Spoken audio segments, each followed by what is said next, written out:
We're going to go back in time for a moment. I don't have to touch this because I have this special mic over here.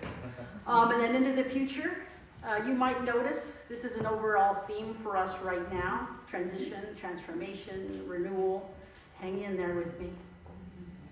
In 1968, Metropolitan Community Churches was founded. That's my denomination. And I'm going to mention MCC several times, so I wanted you to know what I mean. And I also want to say that this sermon, as all sermons are, a reflection of my own context and my own perspective and my own experience. I don't speak for anyone else, certainly not all of the lesbians in the world, let alone the rest of our diversity, LGBTQI, AWs. First Pride March was in 1970. One of the first off the curb and one of the primary organizers was the founder of MCC, Troy Terri. The parade was held on the anniversary of the Stonewall riots in 1969. The Stonewall riot had been ignited by yet another police raid. It was illegal to sell alcohol to LGBT people or to dance with a same-sex partner. And Stonewall was a safe haven for both, and the mafia had a hand in that. So anyway, when the bar was raided, tired of harassment, the primarily transgender women were the ones, because they were the ones who were most often roughed up and arrested, fought back. And they inspired many to jump in. I know some people who are there. One in particular talked to me about lighting a police cruiser on fire and dancing on the roof, and I thought, oh my. Today, one thing that has not changed is that transgender women, especially transgender women of color, still face the most violence, and the root of that is misogyny. And that's a sermon in and of itself, so I'm not going to give it to you today. I used to frequent a bar in college. It was in the 80s. It was really near to a military base, a Navy base. It was one of the few places at that time where lesbian and gay people could go to sort of be in their own tribe. There were no other places to go.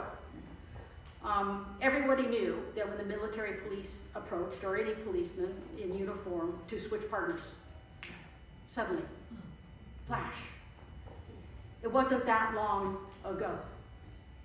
I remember too, the bar next door was heterosexual. It was mostly male drunks. It was very male drunk. It was a dive. And when they'd get a heat on every once in a while, somebody would be intent on trouble, and they would burst in the back door, and it was the biggest, butchest women who would throw them out. Or in the worst case, it was really big, a huge drag queen would sit on them until they settled down. It's a true story. Back then, queer was a word that was associated only with violence. Take a deep breath with me,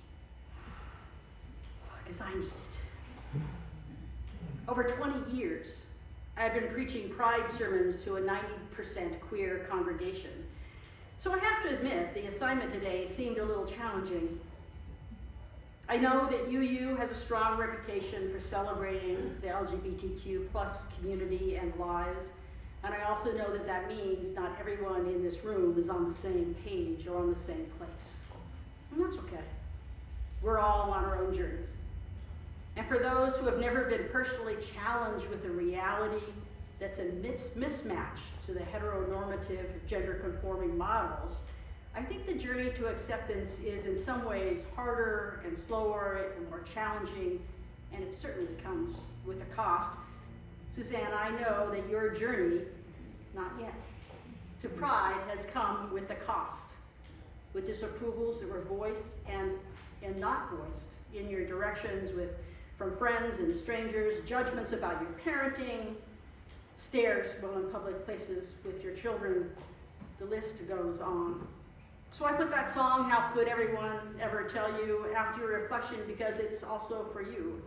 And capital P, pride is also for you, because you're on the front lines when you tell your story. I just heard you march with words to end workplace discrimination, for equal access to health care, right here, right now. So thank you. My first Pride March, it was about 1985. I was 25 years old. I was just starting to face the fact that my girlfriend in high school, that we were practicing together for marriage, no big deal. You know, might have have been more real than that. I've been poring over the Bible and interpretations to try and find a way to explain why God would give me this and then not want me to enjoy it. At some point, this is what I learned, homosexuality is very visible when the New Testament is written.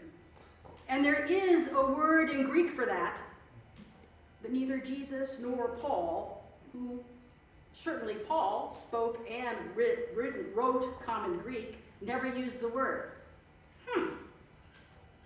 The verses used to condemn us are suspect at best. And translations of many things from one language to another often get messed up and fail to convey accurate meaning. That's also a sermon and a whole workshop for another day if you want it. But some of our queer ancestors in the Bible are the eunuchs.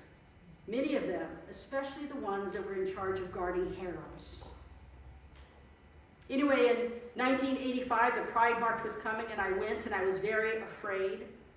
I grabbed a balloon and tried to hide my face whenever there was a camera near of the news people or anyone else, because I worked with children, and I knew my career would be over if anyone saw me, if anyone told.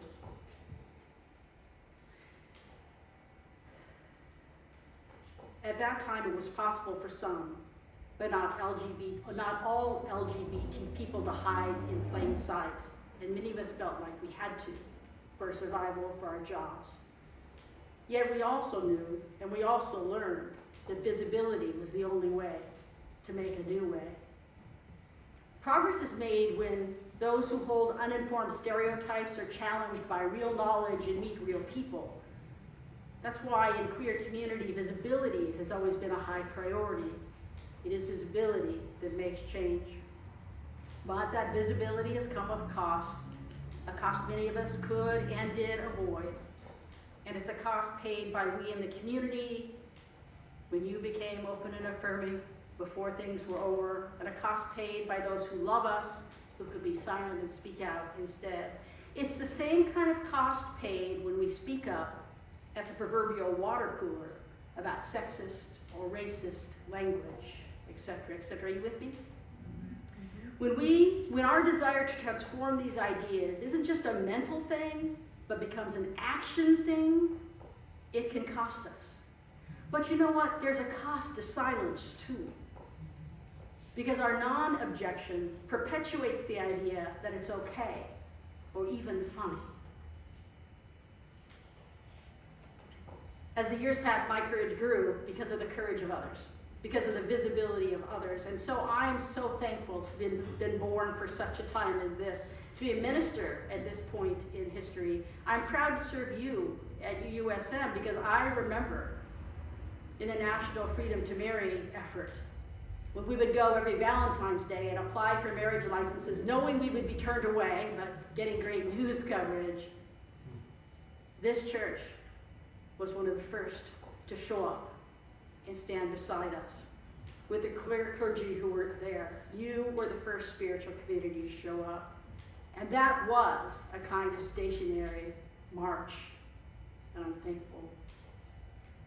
That march took us to domestic partnerships and then to marriage licenses in 2004, which were all annulled. That was a fun time. I was there for days doing weddings. To legal marriage by rule of the Supreme Court in 2008 that were started and then stopped fairly quickly again by the Supreme Court. And then the U.S. Supreme Court finally paved the way in 2013 in California for marriages to begin again. And then federal marriage for all states were completed in June of 2015. That's less than 10 years ago. Exhausted. At least some in the gay and lesbian community settled in, mostly satisfied. We got it. We got there. And Pride became a real party. Hooray! It's a new beginning. And it was fun to feel that. But we hadn't really arrived. Culture change takes a lot of intentional effort and time. Many felt it was progress. Progress. You know, the upstairs lounge, a gay bar, was destroyed by arson in 1973 in New Orleans with many inside, including the MCC church used to meet there, including a pastor who was burned alive. In many cases, families refused to come forward and claim bodies for shame. People who lived there wouldn't identify their friends because of the shame and fear they might lose their jobs. The MCC in New Orleans was the only church who would hold funerals for these men. They held ashes for years. Finally, a few years ago, maybe 4 or 5 years ago, the last of the remains was claimed. A nephew remembered an uncle who disappeared, his favorite uncle, and he always wondered what happened, and his family wouldn't talk about it. Well, he finally put 2 and 2 together and found his uncle. Just 10 days ago, the commemorative plaque that marks the place it happened was stolen. On June 12th, in 2016, 1 year after the marriage of 2 same-sex people was legally recognized, the Pulse nightclub shooting happened. 49 dead, 53 wounded. In the aftermath of that shooting, there was a gathering at UCCSM, and it was the first time in my life that the straight allies outnumbered us. We were all looking at each other like, what is going on? I still choke up remembering. They mourned with us. Newspapers printed the names and photos of the dead. Families spoke up. Lots of voices saying that it was a bad thing, not a good thing, to kill LGBTQ people. So much joy in the midst of so much loss. And sometimes those are the best kinds of moments. Early pride parades were like that. So much joy in the midst of so much loss and so much violence. Trauma brings us together. But the world is changing, always changing. Each generation reworks or renews the world. For years now, most young people have grown up in integrated schools, integrated neighborhoods, students of all kinds of different learning abilities, different presentations, different cultures. LGBTQ people now, queer people, are very visible in the media. Kids are coming out in elementary school. What the heck? A lot of people are growing up surrounded by diversity of all kinds. They have friends of all kinds. They sort of take it for granted, accept it. And they are trying to usher the world into that idea, trying to take us along. And that means many old ideas are passing away. And for me, there is a sense of loss. You know, there was this thing when we weren't out, couldn't be out, could almost never be out. If you saw a same-sex couple you were walking by, you sort of knew them. There's this thing called the butch nod, right? The two sort of most masculine would go, amen, I see you. I'm not going to say anything because we don't want anybody to know, but I see you. Pinky rings, keys hanging off your black belt, had to be a black belt, hankies in black pockets, studs in the left ear. Gay code is dead. Today, in groups of LGBTQ people, we nearly always give our names and pronouns.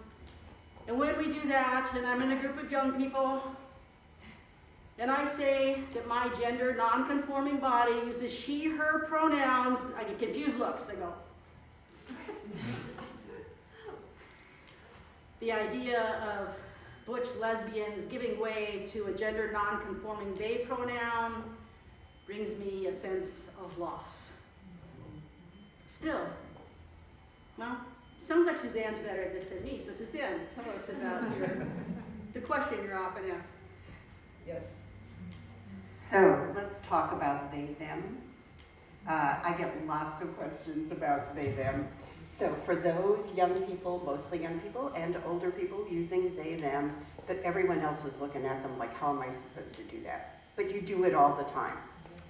Rev Terri, somebody left their phone in the bathroom. I hope they notice it before they get all the way home. Because if they have to come all the way back, they are going to be really unhappy about it. Thank you, Suzanne. Hear this. In spite of the pain of change, all of us might be feeling a little bit. There is something beautiful happening. Maybe you were listening in at the children's sermon. I gave them that window decal that said, beyond inclusion, beyond pride, you belong here. And I was confused the first time I saw it. I thought it was kind of an insult to us old folks.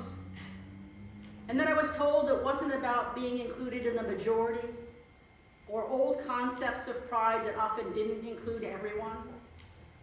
It's about creating a world where our intersectionality, that's your word, isn't it, Thomas? Intersectionality, our interconnectedness become more clear and we live it out. Where all are in and no one's out, unless they themselves can't divide the diversity. If the queer community, much smaller than the wider community, can be more like that, well then so can the world. In the queer community, there are people with disabilities, and so to march is to march for people with disabilities. In the queer community, there are people of every color, every gender, every socioeconomic level, every nation, every creed, and rural places and big cities, and every. Many of us, including me, say that heterosexuals, masculine men, and feminine women who love us and march in some way beside us are queer, like it or not, because they too pay a cost. The LGBTQ community is the most diverse group on earth, and they're leading the way. So to march at Pride is to march for everyone, because we have a little bit of everyone, and we are everyone, and we can care. Today, when we, the LGBTQ plus community, have a pride parade, our young people, and more of the old dogs too, are marching for equal health care and non-discrimination, and lots of other issues, not just for ourselves, but for everyone. And maybe it's kind of a Bay Area thing or a big city thing for now, but I tell you this, it will be an everywhere thing eventually, because that's how change happens. What might look like a parade to some, it's not just celebrating what is, it's celebrating what can be. It's marching for what can be. They seek to renew and rebuild the world just like every generation does, and all of you were invited to march too. In my mind, there's this spiritual yearning to return to the whole do unto one another's what you would like or what they would like done to them, respect one another. The whole thing about love one another thing that's in every single faith practice. Something that gets lost often when people are grasping for power over versus power with, and we're in a big fight like that right now. We're called to renew, recreate, re-embrace our neighbors. And for me, Pride will always be a march until the work is done. And with more generations to come, I suspect it will never be done. So I choose to be thankful.